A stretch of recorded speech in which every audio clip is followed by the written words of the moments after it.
하나님께서 우리에게 주신 말씀은 욥기 28장 구약성경 787쪽에 있습니다. 우리 함께 드라마 바이블로 하나님의 말씀을 먼저 읽겠습니다. 제28장. 은이 나는 곳이 있고 금을 재련하는 곳이 있으며 철은 흙에서 캐내고 동은 돌에서 녹여 얻느니라. 사람은 어둠을 뚫고 모든 것을 끝까지 탐지하여 어둠과 죽음의 그늘에 있는 광석도 탐지하되, 그는 사람이 사는 곳에서 멀리 떠나 갱도를 깊이 뚫고 발길이 닿지 않는 곳, 사람이 없는 곳에 매달려 흔들리느니라. 음식은 땅으로부터 나오나 그 밑은 불처럼 변하였도다. 그 돌에는 청옥이 있고 사금도 있으며 그 길은 솔개도 알지 못하고 매의 눈도 보지 못하며 용맹스러운 짐승도 밟지 못하였고 사나운 사자도 그리로 지나가지 못하였느니라. 사람이 굳은 바위에 손을 내고 산을 뿌리까지 뒤엎으며 반석에 수로를 터서 각종 보물을 눈으로 발견하고 누수를 막아 스며나가지 않게 하고 감추어져 있던 것을 밝은 대로 끌어내느니라. 그러나 지혜는 어디서 얻으며 명철이 있는 곳은 어디인고? 그 길을 사람이 알지 못하나니 사람 사는 땅에서는 찾을 수 없구나. 깊은 물이 이르기를 내 속에 있지 아니하다 하며 바다가 이르기를 나와 함께 있지 아니하다 하느니라. 순금으로도 바꿀 수 없고 은을 달아도 그 값을 당하지 못하리니 오빌의 금이나 귀한 청옥수나 남보석으로도 그 값을 당하지 못하겠고 황금이나 수정이라도 비교할 수 없고 정금 장식품으로도 바꿀 수 없으며 진주와 벽옥으로도 비길 수 없나니 지혜의 값은 산호보다 귀하구나. 구스의 황옥으로도 비교할 수 없고 순금으로도 그 값을 헤아리지 못하리라. 그런즉 지혜는 어디서며 명철이 머무는 것은 어디인고? 모든 생물의 눈에 숨겨졌고 공중의 새에게 가려졌으며 멸망과 사망도 이르기를 우리가 귀로 그 소문은 들었다 하느니라. 하나님이 그 길을 아시며 있는 곳을 아시나니 이는 그가 땅 끝까지 감찰하시며 온 천하를 살피시며 바람의 무게를 정하시며 물의 분량을 정하시며 비 내리는 법칙을 정하시고 비구름의 길과 우레의 법칙을 만드셨습니다. 그때 그가 보시고 선포하시며 굳게 세우시며 탐구하셨고 또 사람에게 말씀하셨도다. 보라, 주를 경외함이 지혜요 악을 떠남이 명철이니라. 아멘. 우리가 종종 사용하는 용어 중에 똑똑하다 혹은 지식이 많다 혹은 지혜가 많다 이런 단어를 쓸 때가 있습니다. 근데 지혜와 지식을 혼용해서 쓰면서 지혜와 지식의 분명한 차이가 무엇인지를 우리가 오해하는 경향이 적지 않죠. 여러분은 지혜로운 사람과 또 똑똑한 지식이 많은 사람과 어떤 사람이 되기를 원하십니까? 물론 이 둘 사이에는 구별할 수 없을 정도로 아주 밀접한 관계가 있지만 따져보면 엄밀한 차이가 있습니다. 구체적인 차이는 마치 이런 겁니다. 만약 우리가 핵무기를 만든다면 그 핵무기에 대한 핵에 대한 지식이 있고 그 핵무기를 만들어내는 방법을 아는 것, 이것은 지식입니다. 그러나 그 핵무기를 어떻게 써야 할지, 바른 방법으로 사람을 살리는 방향으로 쓸지 아니면 폭탄으로 쓸지를 결정하는 데는 지혜가 필요합니다. 따라서 지식과 지혜는 이런 약간의 차이점이 있죠. 예를 들면 칼을 만들 때도 칼을 만들려면 쇠의 성질을 알아야 되고 불의 성질을 알아야 합니다. 이것은 지식입니다. 그런데 그것을 잘 활용해서 칼로 만들고 그래서 그것을 가지고 사람을 살리고 음식을 만든 일에 쓸 것인지, 그것을 혹은 사람을 죽이고 그것을 왜곡된 방향으로 쓸지에 대해서는 지혜가 필요한 부분인 거죠. 이처럼 지혜와 지식은 약간의 차이가 있습니다. 그래서 엄밀히 말한다면 지식도 너무너무 중요하지만 사실 그 지식을 잘 활용해내가는 그런 지혜가 우리에게 훨씬 더 필요한 것임을 알게 됩니다. 사실 여러분, 우리나라를 보십시오. 똑똑하다고 하는 사람들, 많이 공부해서 지식이 많이 축적되었음에도 불구하고 그것을 잘못된 방법으로 사용해서 많은 사람에게 해를 끼치는 수많은 정치인, 경제인, 또 교육을 한 사람들, 또 목회자들 얼마나 많습니까? 똑똑함이 반드시 그 사람이 좋은 사람임을 담보하지는 않습니다. 그런 맥락에서 우리는 지식을 잘 쌓아가는 그런 과정도 필수적으로 필요하지만 그 지식을 잘 활용해 나가는 지혜로운 사람이 되어야 함을 잊지 말아야 하겠습니다. 문제는 지식은 책으로, 경험으로 누구나 만들어갈 수 있는 것이지만 지혜는 어떻게 얻는지 그 방법을 모르는 사람이 너무나 많다는 데 있죠. 여러분, 어떻게 하면 우리는 지식 말고 지혜를 잘 얻고 그 지혜를 활용하며 살아갈 수 있겠습니까? 오늘 본문의 말씀이 지혜를 우리가 어디에서 얻을 수 있고 또 어떻게 그 지혜를 잘 활용할 수 있을지에 대한 말씀을 전하고 있음을 우리는 본문을 통해서 깨닫게 됩니다. 특별히 오늘 욥을 보게 되면 1절부터 11절까지 말씀을 통해서 모든 곳에는 출처가 있다. 예를 들면 은은 나는 곳이 있고 금도 재련하는 곳이 있고 철은 흙에서 캐내고 동은 돌에서 녹여 얻고 사람은 어둠을 뚫고 모든 끝까지 탐자의 어둠과 죽음과 그들은 당석도 탐지할 수 있는 능력이 있다 라고 말하면서 이 세상의 모든 것에는 그 출처가 있고 그것을 얻는 곳이 있고 또 그것을 얻어내는 방법이 있다는 사실을 1절부터 11절까지에 통해서 우리에게 이야기를 하고 있습니다. 근데 문제는 무엇입니까? 이렇게 은도 금도 철도 동도 어떻게 어디에서 그것을 얻어내고 어떻게 그것을 얻는지에 대해서 또 사람이 그런 존재라는 것에 대해서 말을 하고 있지만 문제는 지혜를 어떻게 얻고 어떻게 활용할지를 모른다는 겁니다. 그것이 바로 12절과 13절 말씀, 특별히 14절까지 말씀인데요. 뭐라고 말합니까? 그러나 지혜는 어디서 얻으며 명철이 있는 곳은 어디인고 그 길을 사람이 알지 못하나니 사람 사는 땅에서는 찾을 수 없구나. 깊은 물이 이르기를 내 속에 있지 아니하다 하며 바다가 이르기를 나와 함께 있지 아니하다 하느니라. 이게 무슨 말이겠습니까? 1절부터 11절까지는 모든 것이 생겨나는 근원이 있고 그것을 얻어내는 방법이 있는데 지혜는 우리가 어디서 얻을지 또 명철을 어디에 있는지 우리는 알지 못한다. 사람이 그것을 알 수가 없고 깊은 땅, 바다가 그것을 헤아릴 수 없다 라고 말하면서 지혜를 어디서 얻어야 될지 사람들은 이 땅 어디서도 얻을 수 없다는 사실을 분명하게 말씀하고 있는 것이죠. 그러면서 계속해서 무엇이라고 말합니까? 결국은 우리 인간의 지혜로는, 우리 인간의 힘으로는 이 세상에서 진정한 지혜를 찾을 수 없다는 겁니다.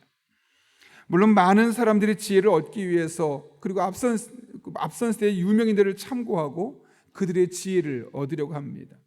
그리고 그들의 지혜를 나름대로 배우려고 합니다. 그래서 그들의 책도 우리가 읽기도 하고 그들의 강의를 듣기도 하는 경우가 많습니다. 그러나 진정한 지혜는 몇 권의 독서로 몇 사람이 일대기를 참고한다고 해서 얻을 수 있는 것이 아니라는 겁니다.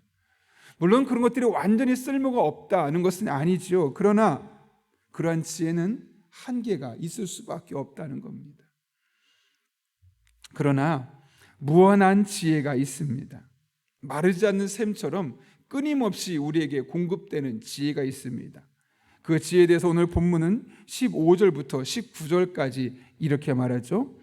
그 지혜의 성격은 순금으로도 바꿀 수 없고 은을 달아도 그 값을 당하지 못하리니 오빌의 금이나 귀한 정옥수나 담보석으로도 그 값을 당하지 못하겠고 황금이나 수정이라도 비교할 수 없고 정금 장식품으로도 바꿀 수 없으며 진주와 벽옥으로도 비길 수 없나니 지혜의 값은 산호보다 귀하구나.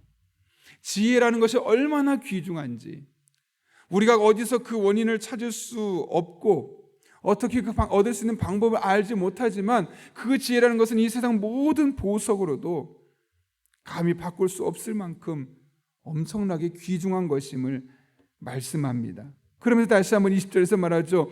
그런즉 지혜는 어디서 오며 명철이 머무는 것은 어디인고. 13절에서 했던 말씀을 한 번 더 똑같이 반복하면서 지혜의 근원이 어디서 시작되는지, 명철, 좀 쉽게 이해하기 쉽게 말하면 영어로 understanding, 이해력, 어떤 상황을 판단하고 이해할 수 있는 그 능력은 도대체 어디에 있느냐, 이 지혜와 명철이 어디 있는지 알 수 없다는 겁니다. 여러분, 그렇다면 우리가 이 인간의 지혜를, 본문에서 말하는 그 지혜를 어떻게 얻을 수 있을까요? 사람이 알지 못하고 사람 사는 땅에서는 찾을 수 없는 그 지혜를 우리가 어떻게 구할 수 있겠습니까?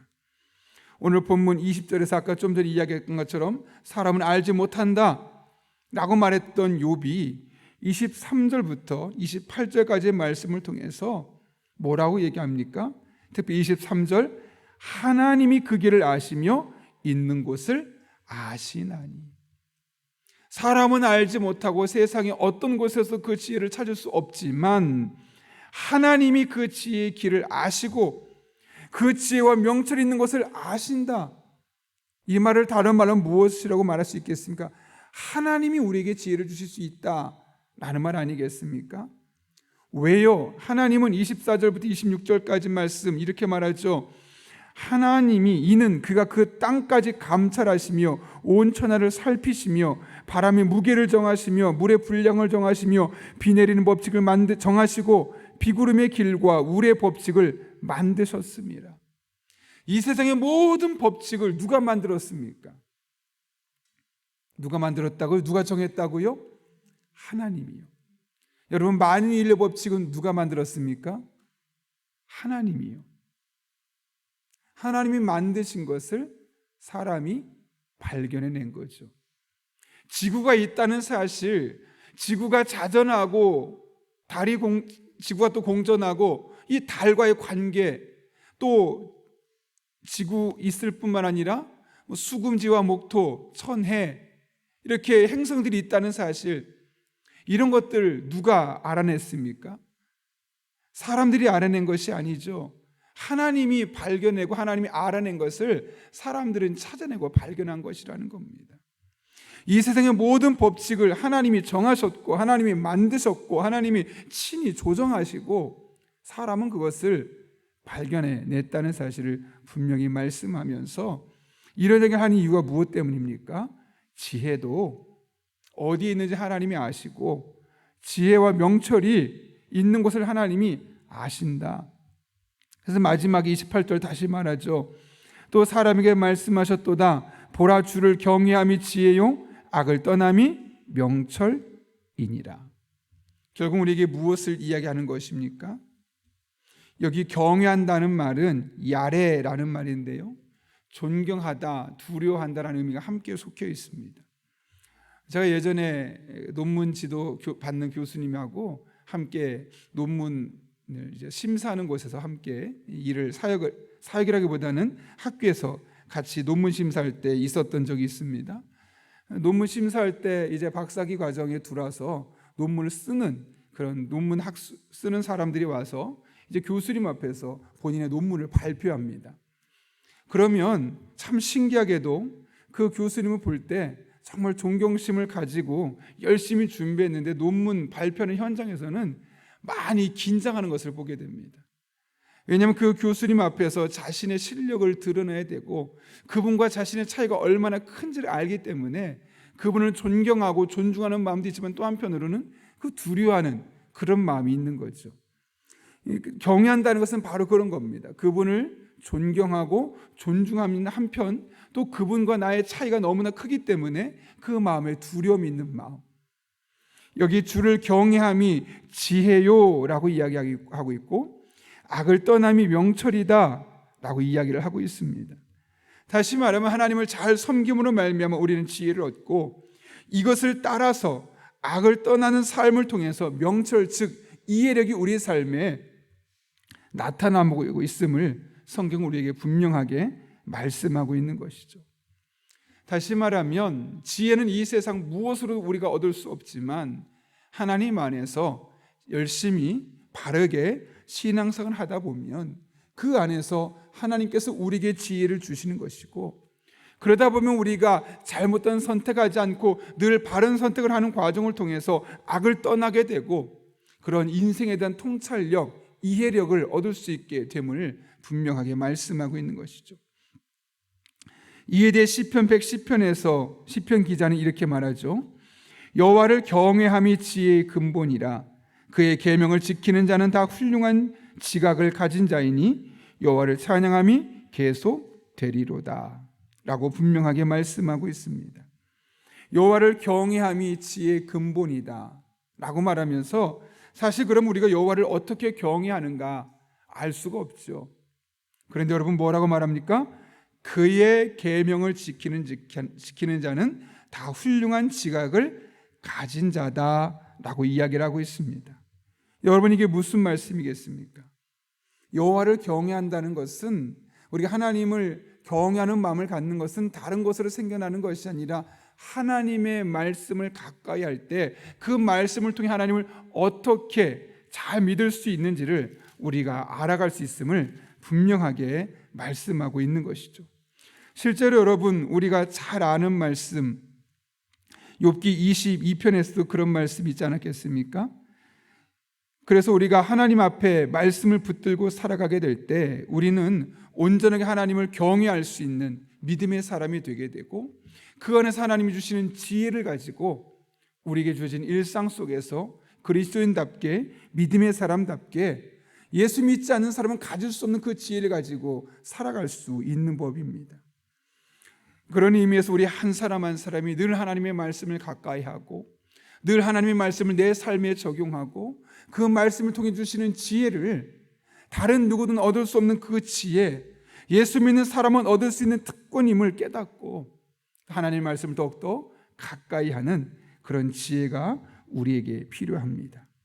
하나님의 말씀을 늘 가까이 하며 여호와 하나님을 경외함을 통해서 하나님께서 주신 지혜를 가지고 이 세상에서 믿음의 사람답게 잘 살아가는 여러분 한 분 한 분 될 수 있기를 바랍니다. 당장은 큰 변화가 없을지 몰라도 반드시 그런 과정을 통해서 다른 사람은 얻을 수 없는 하나님의 지혜가 나에게 임하게 되었고 그 지혜로 말미암아 우리의 삶이 새로워지는 것을 날마다 순간마다 경험하게 될 것입니다. 그런 하나님의 백성들 될 수 있기를 예수님의 이름으로 축원합니다. 우리 함께 기도하겠습니다. 거룩하신 아버지 하나님, 오늘 욥이 이 세상 모든 것이 생겨나는 근원이 있는데 지혜는 어디서 얻는지 사람들이 알 수 없다고 이야기하면서 하나님 안에서 여호와 하나님을 경외할 때 비로소 그 지혜를 얻을 수 있음을 말씀하신 것을 깨닫게 됩니다. 우리도 이 세상을 살아가면서 많은 책을 보며 인생의 수많은 사람의 선인들의 지혜를 들으며 우리의 지혜를 넓혀가려 할 때가 많지만 하나님의 말씀만큼 우리에게 지혜를 주는 것이 없음을 깨닫고 늘 하나님의 말씀을 가까이 하고 그 주시는 지혜로 우리의 가정을 돌아보고 우리의 직장 생활과 인간관계를 돌아보고 교회 안에서 신앙생활을 돌아보며 나아갈 때 하나님을 알지 못하는 자들과 다른 삶을 살게 하시고 또 신앙생활을 한다고 교회는 나오지만 말씀을 가까이 하지 않는 자들과 전혀 다른 삶의 모습을 보여줄 수 있는 지혜로운 사람 되게 하여 주옵소서. 그렇게 우리의 삶을 새롭게 할 줄로 믿사오며 예수님의 이름으로 기도하옵나이다. 아멘.